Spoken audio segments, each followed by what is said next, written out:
there, Wildcats, and welcome to your one-stop shop for everything happening at Lincoln Middle School.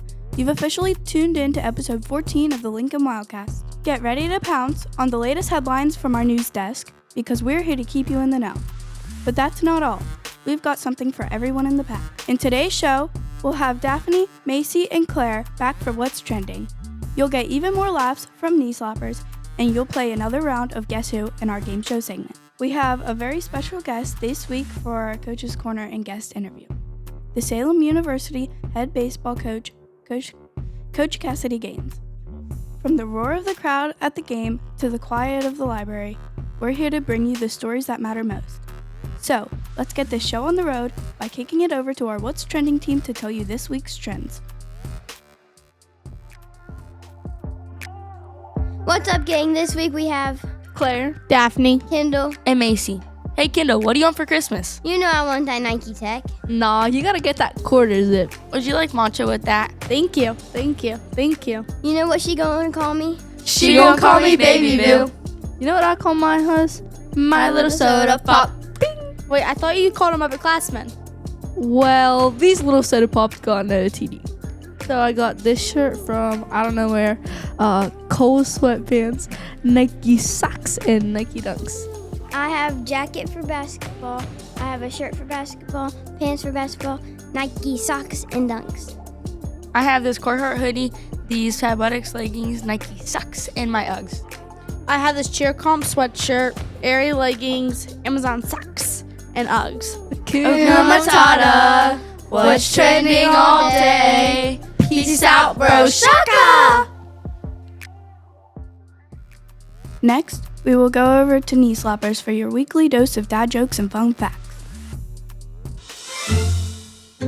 Hey Wildcats listeners, I'm Andy and welcome to episode 13 of Knee Slappers. Let's kick it off to Aubriana and Daisy for the first jokes of the week.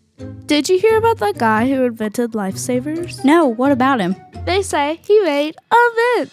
Why are elevator jokes so good? I don't know why. They work on many levels. Fun fact, sea otters hold hands while they sleep to avoid drifting apart. Oh, that's cute. Well, that's all for this week. Come back next time. I'm Aubriana. I'm Daisy. I'm Aubrey. And I'm Andy. Bye. It's time to put your detective hats on as you play along with our contestants on Wildcat Guess Who. Welcome back to Guess Who. I'm James Starkey, and today we will be letting you play detective and guess who we interviewed. Today I'm here with Sophia Benson. Vera Titus. Harlow Buck. If you know who it is, be sure to type in the comments. The first question I asked, what color are your eyes? My color is blue. Any guesses? Arlie. I don't know. No one guessed our contestant. Let's hear the next question. The next question I asked was, what color is your hair? Like a dirty blonde. Any guesses? Kimball. No. Don't know. No one guessed our contestant. Let's hear the next question. The next question was, what does your last name start with? It starts with a G. Any guesses? No. Mark Gerard. Congratulations, Harlow. You are this week's winner on Guess Who. Thanks for joining us in this episode of Guess Who. Catch you next time. Next, let's hear our weekly riddle. Remember, be the first LMS student to comment and you could win a special prize. Welcome to episode 13 of Riddles and Trivia. Let's kick it off to Brooklyn for a riddle. If you give me a drink, I die, but if you feed me, I grow. Well, that's it for Riddles. Come back next time for our Christmas special, and Santa will be a part of Riddles next week. Bye, guys. Next, let's go over to Coach's Corner for our special guest interview with Salem University head baseball coach, Kassidy Gaines. Welcome to Coach's Corner. We're your hosts, Remington Heberlich and Grant Roby. Let's get this interview started with the Salem University head baseball coach, Kassidy Gaines. Good morning, Coach Kassidy. Good morning, guys. How we doing? Thank you for having me. What was the journey like becoming a college baseball coach? The journey for a college baseball coach is, for most, I would say, a very tedious, grueling, and time investing one, but it is one that is well worth it. And the journey for me, myself, is this will be going into my 10th year as a baseball coach at the Division II level. This is my 6th year at Salem University. My first 3 years here, I was associate head coach and recruiting coordinator. Since 2024, the last 3 seasons, I've been the head baseball coach here. And prior, as far as where I started, I finished my playing career in independent baseball and professional baseball in 2016. Shortly after that, I went into a job field that was pertaining to my degree, which was in marketing and administration. Did that for a couple months, and there was just something that was calling me back to be the game, and I don't necessarily believe it was necessarily the X's and O's of baseball. It was just the relationships you're able to build, being able to see young men develop into grown men as they leave your program and being set up for success when they're done with college. I started in 2016 in October for Bemidji State University, which is Division II up in Minnesota. I was the pitching coach and recruiting coordinator there from 2016 to 2018. After that, I decided I wanted to go back and get my master's degree in education. So I earned my master's degree in educational administration at St. Cloud State University, which is in Minnesota.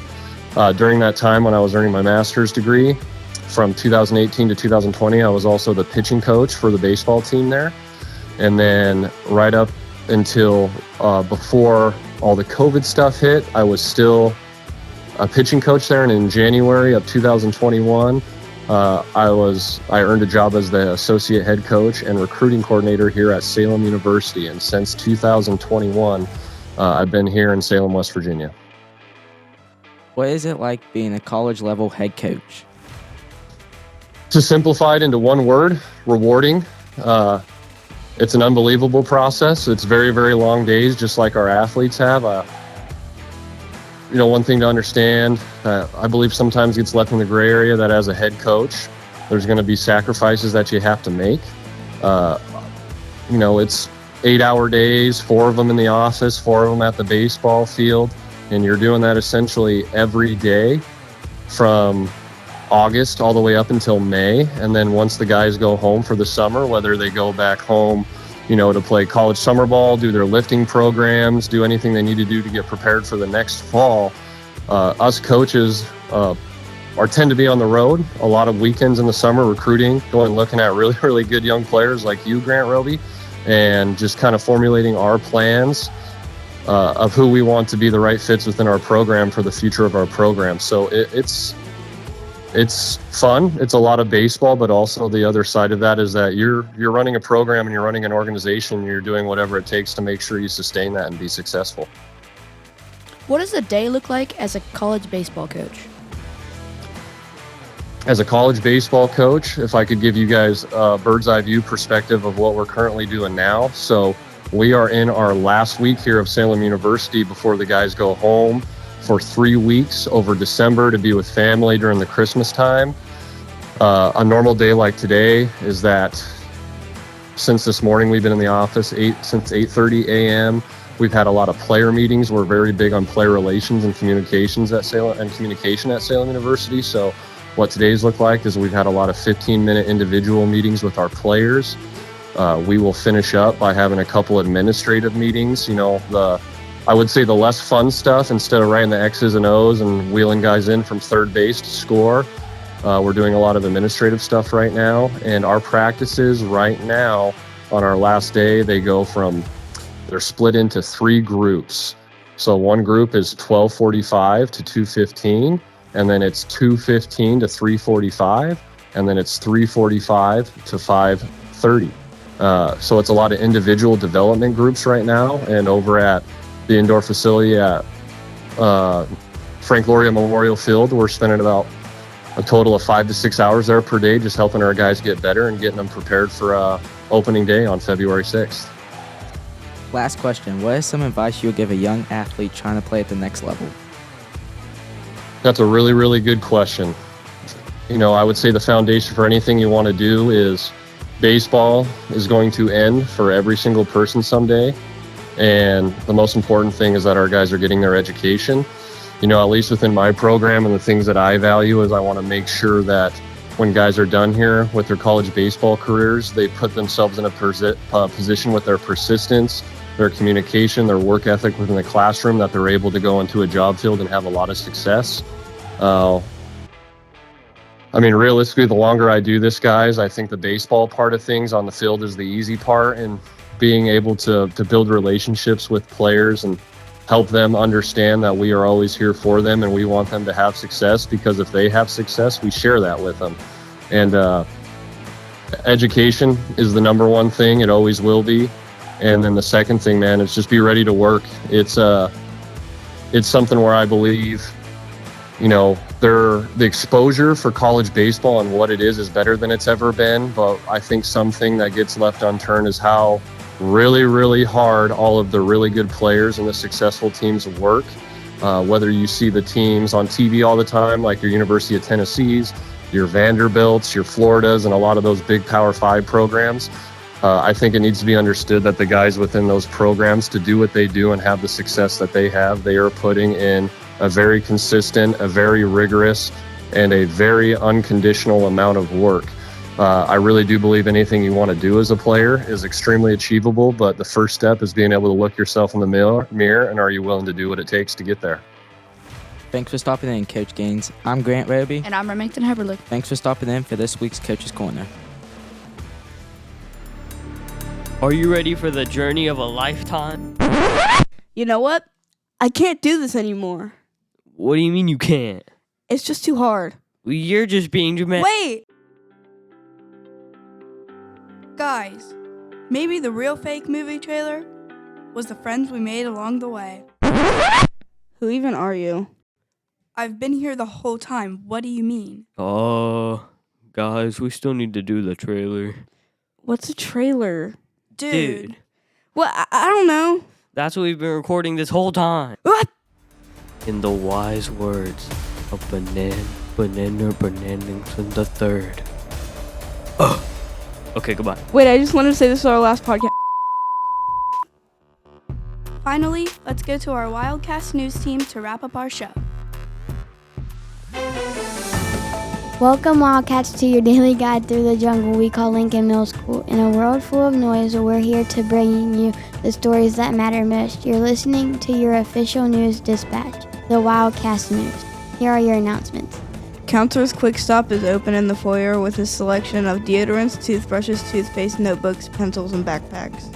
For those of you going to the movies this Thursday, your Cat's Cash payment of $100 and permission to travel forms are due this Tuesday. Make sure to start practicing your lunch number. You will need to start using it after break. Congrats to Leah Hendershot for representing LMS at the County Spelling Bee.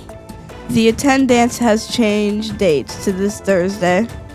That's it for our announcement. Thanks for joining us on the Lincoln WildCast News, and thanks for listening. Stay wild, and we'll see you next time on the Lincoln WildCast.